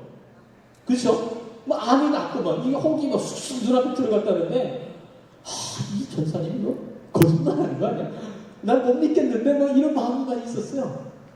근데 강민 전사님 그러는 거예요. 미국에 가야 되는데 갑자기 예전에는 미국 가려면 주사 같은 걸 맞아야 갔었다고 하더라고요. 몇십 년 전에. 맞았는데 부작용이 돼서 이 다리에 엄청난 진통이 있어서 검사를 해보니까 이 뼈에 금이 갔다는 거예요. 비행기 못한다. 근데 이제 일정이 다 약속된 거라 중요한 일정이었는데 비행기를 탔는데 너무너무 죽겠더라고요. 그래서 이제 그 스튜디오에서 불러가지고 아가씨 나 너무 죽겠는데 이 자리를 더 편한 자리에 좀 옮겨달라. 큰 자리로 옮겨달라 했더니 승무원이 딱 한마디 하더라고요. 고객님 땅에서 풀지 못한 문제는 하늘에서도 풀지 못합니다. 그래서 자기가 예수님이 말씀하시는 것 같았다는 거예요. 여러분 뭐가 이해가 되세요? 이 좋은 자리로 옮겨가려면 밑에서 값을 다 지불하라는 얘기예요. 절대 못한다 하늘에서. 기가 막힌 이야기입니다.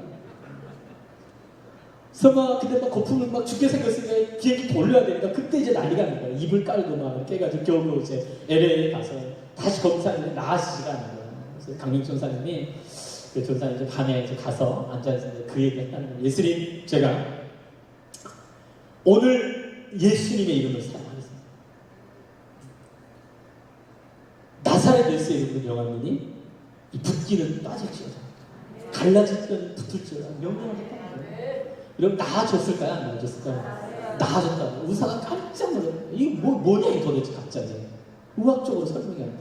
여러분, 우리 하나님 살아계시는 분이시고 우리의 삶 가운데 역사하시는 분이 좀 있습니다. 사실은 복음의 능력을 회복한다라고 하는 건 우리가 예수님의 능력 안에 거하는 거라고 저는 확신합니다. 아멘이시죠? 시간이 많이 갔기 때문에 이 말씀만 좀 나누고 마무리 좀 하려고 합니다. 느헤미야 1장 말씀인데 좀 넘겨주시면 제가 굉장히 좋아하는 말씀입니다. 여러분, 느헤미야를 우리가 생각할 때 어떤 생각이 많이 드냐면 포로자의 신분으로 그 신분의 장벽을 뛰어넘어서 당시 세계 패권 국가였던 페르시아의 가장 고위직까지 올라갔던 독보적인 인물입니다. 느헤미야. 그리고 우리가 잘 알고 있는 것처럼 무너졌던 이스라엘의 성벽을 52일 만에 재건한 너무너무 리더십이 뛰어났던 사람도 우리가 기억합니다. 근데 우리가 잘 살펴봐야 되는 건 뭐냐면 느헤미야가 어떤 사람이냐가 아니라 느헤미야가 그런 사람이 될 수밖에 없었던 그 내면적인 것들을 우리가 살펴보지 않고 하나님께서 이렇게 쓰셨더라는 얘기를 참 많이 하는데 저는 오늘 이 눈물에 대해서 좀 잠깐 나누고 기도하려고 합니다. 자, 오늘 본문에 보니까 이 말을 듣고 앉아서 울었다고 하는데 이 말은 하나니가 전해져 이스라엘이 한패 지금 무너진 겁니다. 이 얘기를 듣고 우는 겁니다. 우는 거예요. 여러분, 느헤미야가 왜 울었을까요? 자기를 지켜주지도 않았잖아요. 2세입니다. 150년 후에 태어난 수십 년 후에 태어난 사람이기 때문에 이스라엘에 가보지도 못한 사람, 예루살렘에 가보지도 못한 사람이에요. 국가가 자기의 삶을 지켜준 것도 없고 해준 것이 아무것도 없는 2세였습니다. 그럼에도 불구하고 페르시아의 고위 관리지만 하나님의 백성으로서의 정체성을 붙잡아가지고 거룩의 사람이 느헤미야인데 막 울고 슬퍼하고 하나님 앞에 기도하는 겁니다.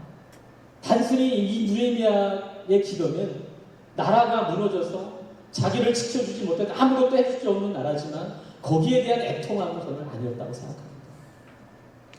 그렇죠? 여러분,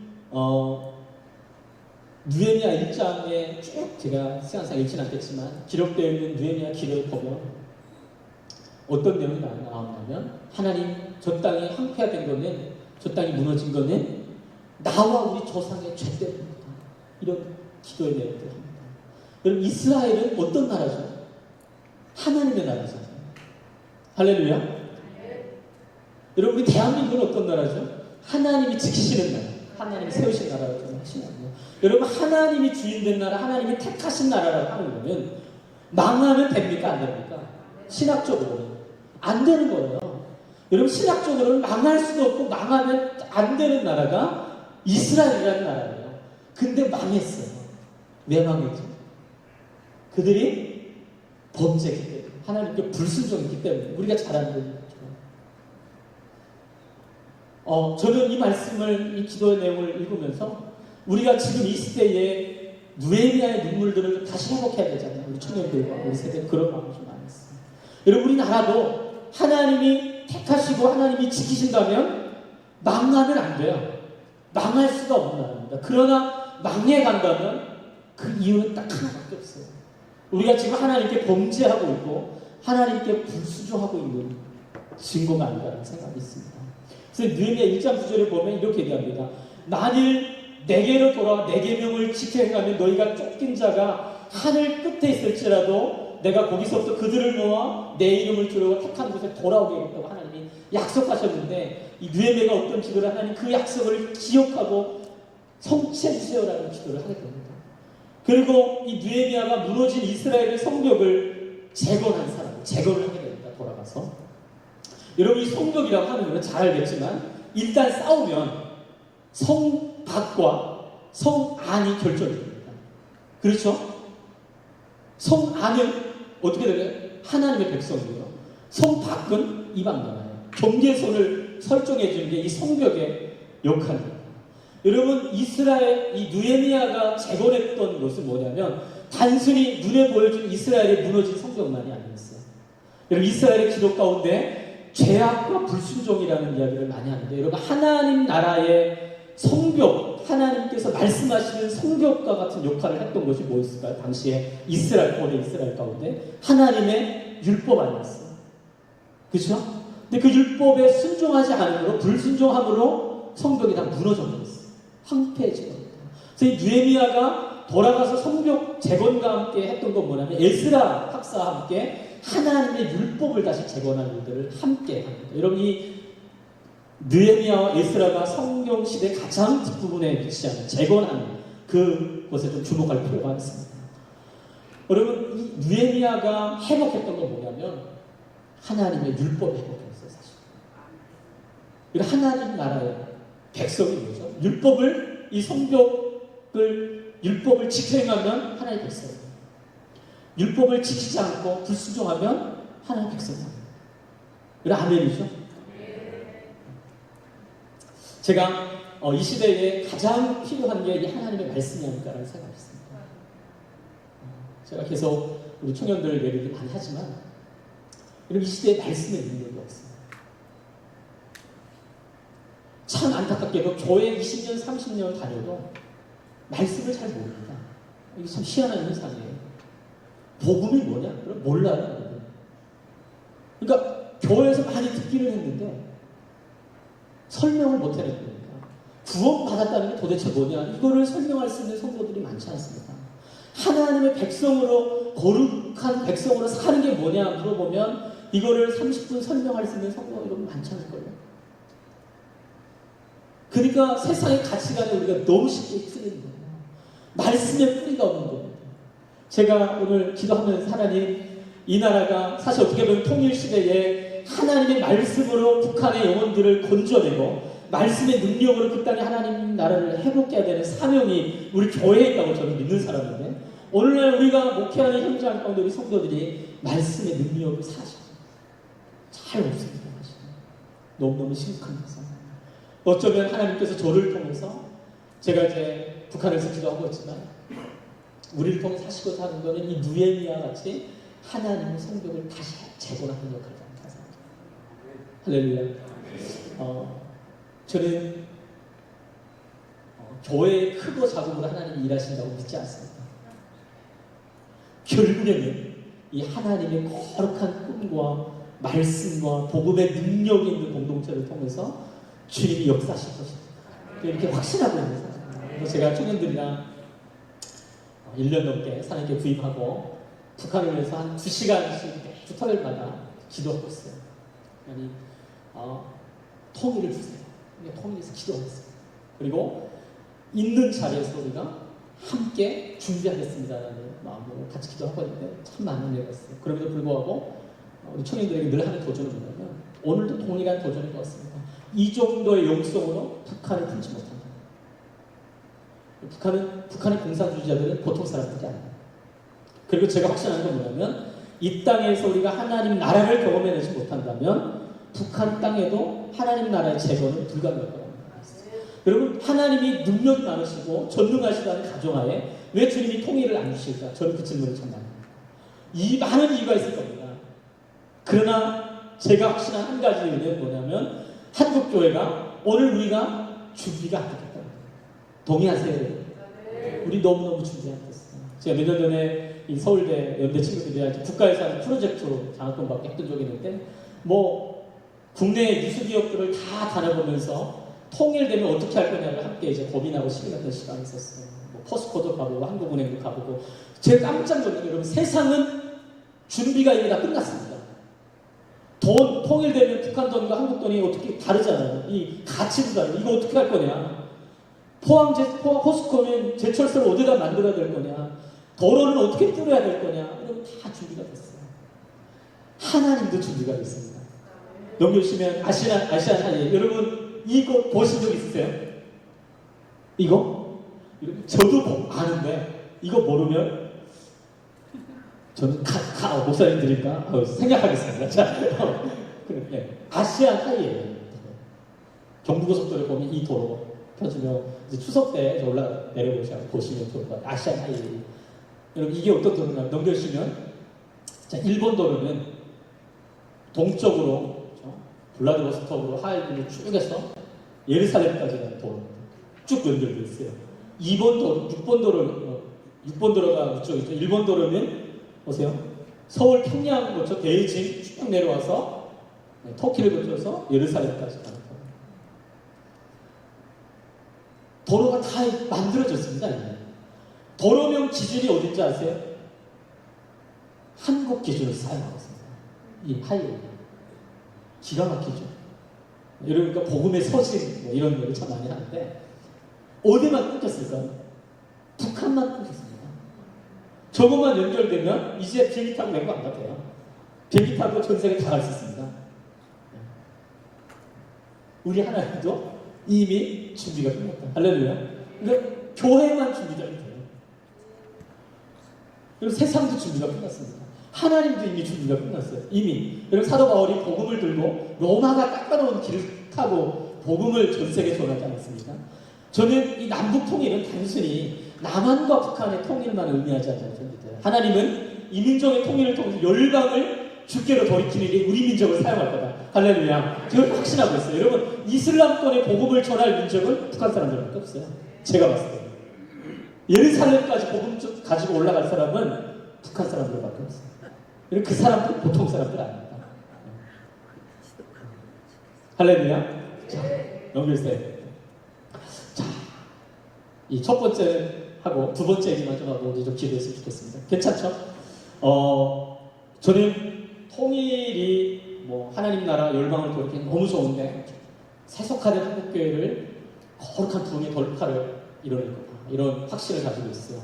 청년들이나 이 주일학교, 한국교회도 코로나 팬데믹을 거치면서 뭐 전국 많은 주일학교들이 사라졌다고 합니다. 저희 사랑교회를 보면 대형교회에도 불구하고 대학부나 청년부가 통합을 하고 있어요. 인원이 계속 줄어서. 대형교회들도 청년부, 대학부가 쉽지 않은 상황이에요. 청년들이 더 이상 교회를 오지 않는 거죠. 시골은 아마 너무너무 힘들 겁니다. 여러분, 청년들이 교회하면 너무 따뜻한 거예요. 아까도 말씀드렸지만. 복음, 예수님 좋은데 뭔가 우리의 삶의 문제에 해답들을 못 줄 겁니다. 더 심각한 건 뭔지 아세요? 예수 믿으면 잘 된다, 복 받는다, 구원 받는다 이런 얘기 참 너무 많이 듣지만 그렇게 사는 모델들이 없는 거예요. 이건 굉장히 심각한 얘기입니다. 모델들이 없어요. 내 부모님을 봐도 교회는 열심히 다니는데 말씀대로 살지 않는 우리 주일학교들이 굉장히 혼동스러워할 때가 언제인지 아세요? 아버지가 장로님이 권사님인데 나이가 한 어디로 똑같은 겁니다. 교회 열심히 다녀. 그리고 학원 맨날 다니고 막 공부 열심히 하고 좋은 대학 가야 되고 좋은 직장 가야 되고 이런 세상이 하는 모든 계속 쏟아내는 겁니다. 애들이 착각이 막 일어나는 거예요. 이거 뭐야 이거. 결국에 들어보면 우리 아빠 엄마가 나한테 요구하고 있는 거는 세상적인 거를 그대로 요구하고 있는 겁니다. 그러니까 애들이 아는 거예요. 여러분 애들 무시하지 마세요. 어른들은 잘 듣는 것 같은데 잘 안 듣습니다. 저도 그래요. 애들은요 자도 잘 듣고 있어요. 이 애들은 기가 막혀요. 하나님 우리에게 특별한 은사를 주신 게 영적인 면이 연결된 마이크를 들고 있어도 가짜인지 진짜인지 기가 막히게 아는 겁니다. 우리 아빠 엄마가 가짜인지 진짜인지 애들은 정확하게 아는 거예요. 그러니까 여러분 주일학교 때까지 아빠 엄마 등살에 겨우겨우 주일학교 다니는데 대학교 가면 탁 신앙을 잃어버리는 이상한 현상이 오늘 한국교회에 있는 겁니다. 우리 부모님 세대가 이 믿음의 일상들을 잘 못 물려준 거죠. 우리가 하나님 앞에 좀 해결해야 되는 일상이 아닐까 싶습니다. 그렇죠? 모델링들을 보여주시는 거 아니에요. 예수 믿는 건 이런 거야, 얘들아. 다르게 사는 거란다.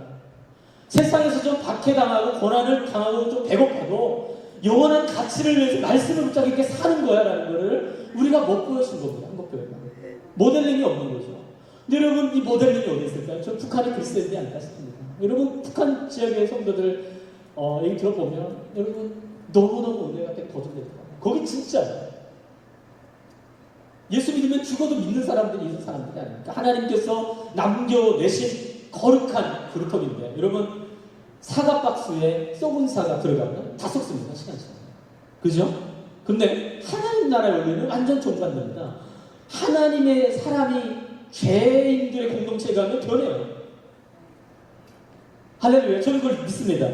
그 복음의 능력이죠. 어둠이 빛을 이길 수 없는 거죠. 할렐루야. 그러니까 우리 교회가 좀 그런 역할을 합니다. 가면 변해야 되는 겁니다. 사도 바울이 가면 고린도가 변하고 데살로니가가 변한 것처럼 교회가 가는 것보다 지역이 변해야 되고 사람이 바뀌어야 되는 거죠. 저는 그걸 믿습니다. 아마 오늘 한국교회의 가장 강력한 돌파구가 북한의 지역의 성도들이 되지 않을까. 할렐루야. 그러니까 하나님께서 거룩한 연합을 통해서 우리 교회를 강력하게 일으켜 세우지 않을까라는 확신이 있습니다. 아멘이시죠? 그래서 제가 뭐 북한 얘기도 많이 하고 여러 가지 말씀들을 많이 했는데 결국에는 저는 하나님이 하신다고 믿습니다. 제가 청년들이랑 기도하면서 늘 나누는 도전은 뭐냐면 우리가 기도 열심히 한다고 해서 하나님이 통일을 빨리 주시지 않을 거다. 아멘이세요? 반대로 우리가 기도하지 않는다고 하나님의 통일이 더디어오는 건 도덕 아닙니다. 여러분 하나님은 하나님의 시간에 정확하게 하나님의 일을 행하십니다. 그럼 왜 기도해야 되냐 이거예요. 왜 기도해야 되냐. 여러분 기도하는 사람들이 하나님 나라의 흐름을 볼 수 있어요. 할렐루야. 그러니까 우리가 해야 되는 기도는 뭐냐면 하나님이 끌고 가신 역사의 드라마를 보고 우리가 그렇게 함께 가는 거죠. 그러니까 이 지도자들이 강력한 겁니다. 그러니까 세상이 봤을 때는 안 될 것 같은데 기도하는 사람들은 보는 겁니다. 하나님이 일하시는 걸 보고 그래서 더 강력하게 기도할 수 있고 세상과 다른 삶을 살아갈 수 있어요. 왜냐하면 보기 때문입니다. 그래서 오늘 뭐 짧은 시간, 뭐 길면 긴 시간, 뭐 저희 이야기, 제가 가지고 있는 생각도 많이 있는데 제가 혹여라도 잘못 전한 메시지들 계시다면 너그러운 목사님들 더 저보다 기도 많이 하시고 분들인데 용서해 주시고 너그러운 이해해 주셨으면 감사하겠습니다. 그럼 부탁드리고 싶고 혹시 기도할 시간 계신가요, 목사님? 안 되나요? 그럼 우리 찬양 제가 좀 보내드렸는데 악보 있으면 저도 좀 하나 주시고 없으면 제 핸드폰으로 있나요? 없나요? 못 뽑았나요? 그러면 뭐 됐습니다.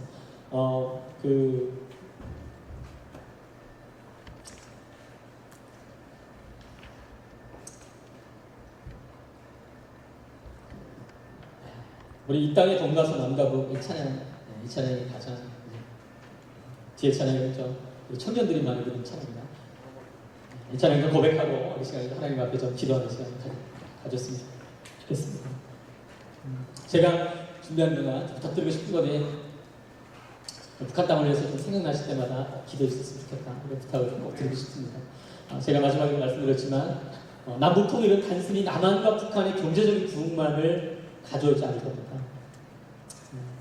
하나님께서 우리나라를 거룩한 제사장 나라로 삼으셨다고 저는 믿는데 결국에 이 민족을 통해서 하나님께서 열방의 하나님의 하나님 되심을 선포하시는 그 일에 우리 한국교회 우리 민족을 쓰시지 않을까 그런 믿음이 있습니다. 그래서 하나님의 은혜 가운데 우리가 좀 나갔으면 좋겠고 됐나요?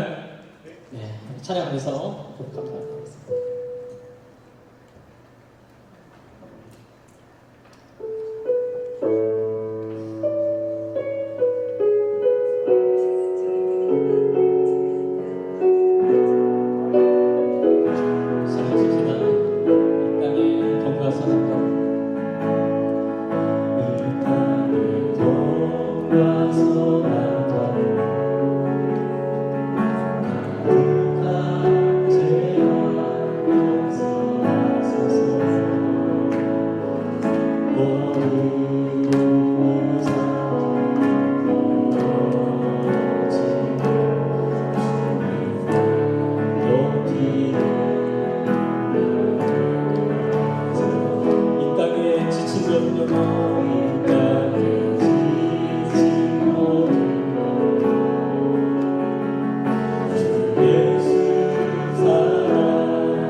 백두에서 땅의 끝까지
하나님 우리의 힘으로 할 수 없음을 고백합니다.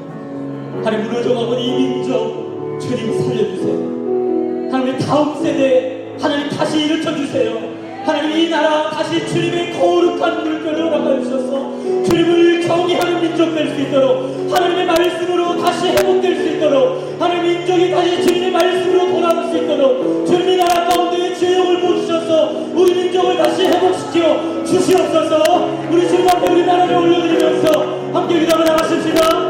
주여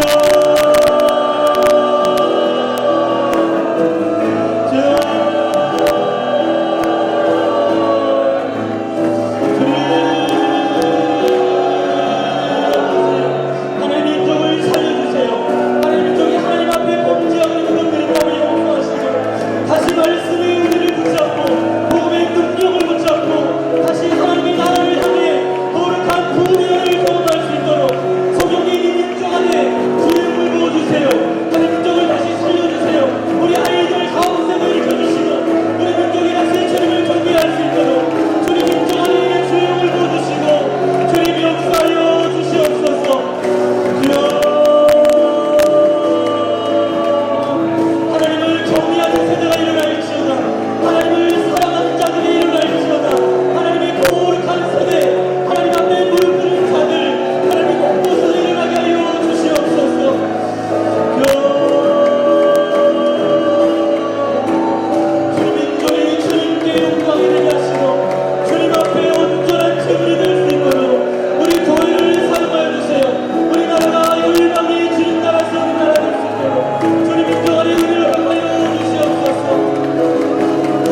시간에 다시 한번 더 주님 앞에 기도했으면 좋겠는데 우리가 섬기고 있는 교회들을 주님께 좀 올려드리면서 기도하십시다. 하나님,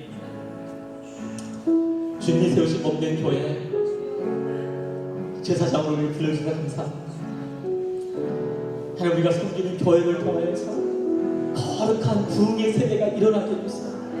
이 민족을 품는 세대들이 일어나게 해주세요. 하나님의 사람들이 일어나게 해주세요. 하나님, 아버지 교회를 통하여서 이 민족이 주께 거룩히게 하시고 하나님께 하늘 떠난 자들이 주님께 돌아오게 하시고 열방에 하나님의 영광을 향해 나아가는 주님의 몸된 교회, 우리 교회되게 하여 주시옵소서. 우리 교회를 그렇게 사랑하여 주세요. 우리 몸된 교회, 우리 섬기는 교회들을 주님께 올려드리면서 다시 한번 더 기도를 하십시다.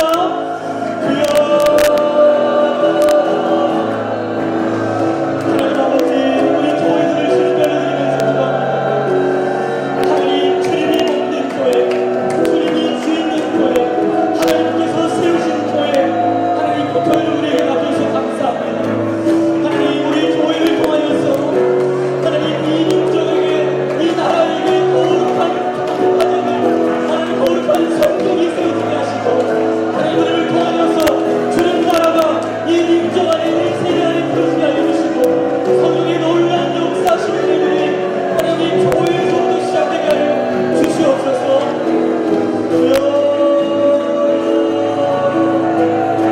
하나님, 우리가 섬기는 교회들을 축복합니다. 하나님, 그 교회들을 통하여서 거룩한 믿음의 성령, 하나님의 하나님과 성령들이 세워지게 하시고 하나님의 자녀들이 그 안에서 마음껏 뛰놀 수 있도록 거룩한 광파된 수행을 감당할 수 있도록 주님의 모든 교회를 축복합니다. 하나님과 섬기는 목사님들 성령 충만하게 하시고 하나님 민족을 위해서 지향의 수행 받을 수 있도록 하나님 은혜 주시고 능력 주시고 성령님 아버지 함께하여 주시옵소서.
다시 한번 더 이 땅에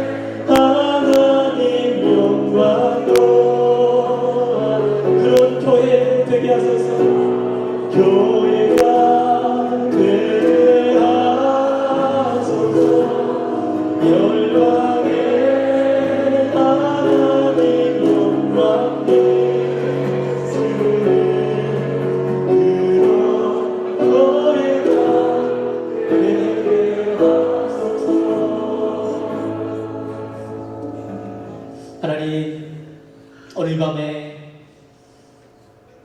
우리가 주님 앞에 나와서 마음껏 예배하고 또 찬양하고 또 주님 말씀 앞에 또 우리의 삶을 내어드립니다.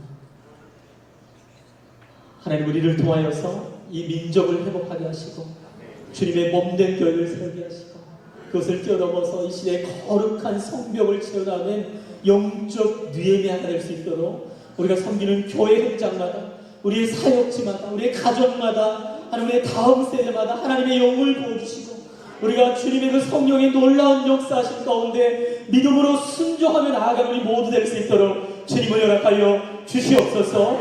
특별히 우리가 북한 땅에서 기도할 때 우리 교회를 통하여서 이 민족을 통하여서 하나님 북한 땅이 주님께 돌아오게 하시고 하나님의 거룩한 백성 주님이 택하신 자들이 하나님을 마음껏 찬양하고 예배하는 그날 속초게 하여 주시옵소서. 그래서 하나님, 우리 한반도 이 민족을 통하여서 열방이 주께 돌아올 수 있도록 열방 가운데 하나님의 영광을 선포하는 거룩한 제사장 나라의 사명을 잘 감당할 수 있도록 주님의 교회를 붙잡아 주시고 이 민족을 사용하여 주시옵소서. 그렇게 하실 주님을 찬양하며 존귀하신 예수님 이름으로 기도드립니다. 아멘.